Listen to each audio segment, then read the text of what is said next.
सुबह की राम राम दोस्तों। मैं अभी खड़ा हूँ ऐसी जगह पर जो एनवीडी कॉलोनी कहलाती है, जहाँ इस तरफ मंत्री जी हैं, वहीं शायद सामने सांसद जी को बंगला अलॉट हुआ है। ये विधायक जी का घर है और पीछे यहाँ हमारे पार्षद जी भी यहीं रहते हैं। ये एक वीआईपी कॉलोनी होना चाहिए क्योंकि यहाँ सब दिग्गज नेता रहते हैं। पीछे जजेस कॉलोनी है, उसके वहाँ कलेक्टर साहब का बंगला है, तो सिविल क्षेत्र है। इस क्षेत्र की में जो लोग रहते हैं सब वीवीआईपी लोग हैं, शहर के सब वीवीआईपी लोग। लेकिन आप देखिए कि जो अपने क्षेत्र में जैसे मंत्री जी, सांसद जी, विधायक जी, ये लोग जिस क्षेत्र में रहते हैं वहाँ डेवलपमेंट की हालत दिखाई है। आज से नहीं, जब से कई सालों से मैं तो इसी देखते आ रहा हूँ। और दुर्भाग्यपूर्ण क्या होता है कि यहाँ बोला ये एनएचडीसी का है, एनवीडीए का है या नगर निगम का। रोडों का टुकड़े ही नहीं मालूम कौन से किसके हैं। पार्षद जी को पिछले साल भी हमने बोला था इसी समय लगभग, विधायक जी को भी साल भर होने वाले लगभग। ये विधायक जी का घर है, तो उनको सिर्फ सांस्कृतिक कार्यक्रम, उनके जो टास्क हैं पार्टी के, उसी से फुर्सत नहीं मिल रही है।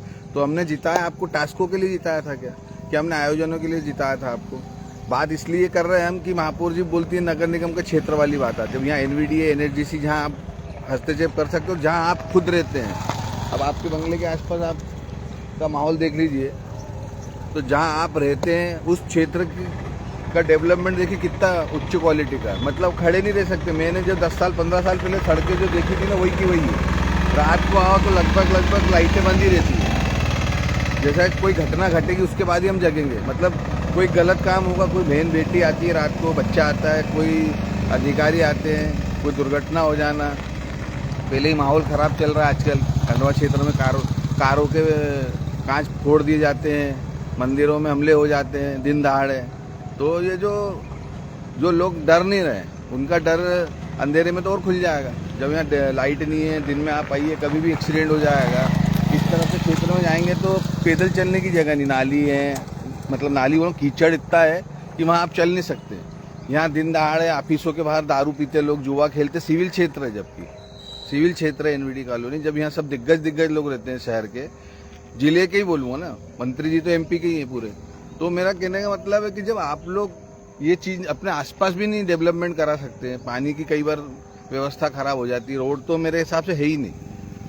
पूरे रोड आप देख लेंगे ना, जर्जर हालत में।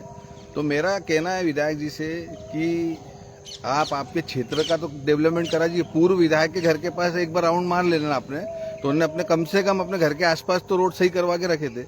पब्लिक यहाँ भी रहती है। यहाँ एक चीज़ कहा, एक कहावत है कि ये गढ़ है कट्टर हजपई है ये पूरा क्षेत्र। आप कितना भी कुछ बोल लो, भले काम करो नहीं करो, ये देंगे वोट। लेकिन ऐसे लोगों को, तो पूजनीय लोगों को, जो आपको कट्टरता से वोट दे रहे हैं, जिता रहे हैं आपको, तो वहाँ कम से कम डेवलपमेंट कीजिए। सांसद चुनाव में है कि कई लोगों का कहना है कि भैया प्रचार भी नहीं हुआ था, फिर भी जीत गए यहाँ से सांसद जी। तो सांसद जी भी वादा करके गए थे यहाँ पे पिछली बार, रोड का पीछे साइड वाला। तो लाइटिंग की व्यवस्था नहीं है, रोड जर्जर है, इस तरफ आप पैदल नहीं चल सकते हैं। तो इन लोगों का क्या कसूर है? इनका कसूर है कि सिविल क्षेत्र में रहते हैं, इस हिसाब से इन्होंने इस कॉलोनियों में मकान लिए हैं। और यहाँ सब कंपनी में जो सरकारी एनएचडीसी, एनवीडी कंपनी के लोग रहते हैं, कर्मचारी वर्ग रहता है यहाँ पे। तो मेरा आपसे निवेदन है, कम से कम अपने क्षेत्र का डेवलपमेंट कर दीजिए। शहर में लोग ये बोलते हैं जो अपने क्षेत्र में नहीं कर सकते वो बाहर क्या करेंगे, पूरी विधानसभा में क्या करेंगे। तो मैं विधायक जी से एक बार फिर अनुरोध करूँगा कि इस क्षेत्र में थोड़ा ध्यान दें।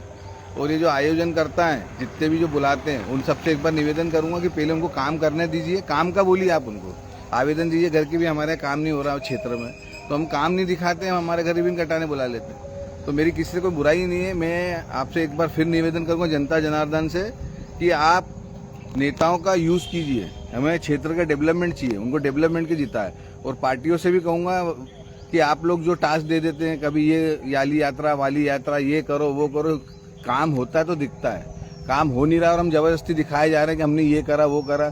जो मूलभूत सुविधाएं वही बराबर नहीं मिल रही है, तो दिखावे से कोई मतलब नहीं रहता। तो मैं अंत में आपसे एक बार फिर बोलूँगा कि थोड़ा अपने क्षेत्र को ठीक कर दीजिए। एक एक क्षेत्र अगर ठीक होगा तो मैं बोलता हूँ कि आने वाले कुछ समय में पूरा शहर चमन हो जाएगा। लेकिन शुरुआत तो करना होगी।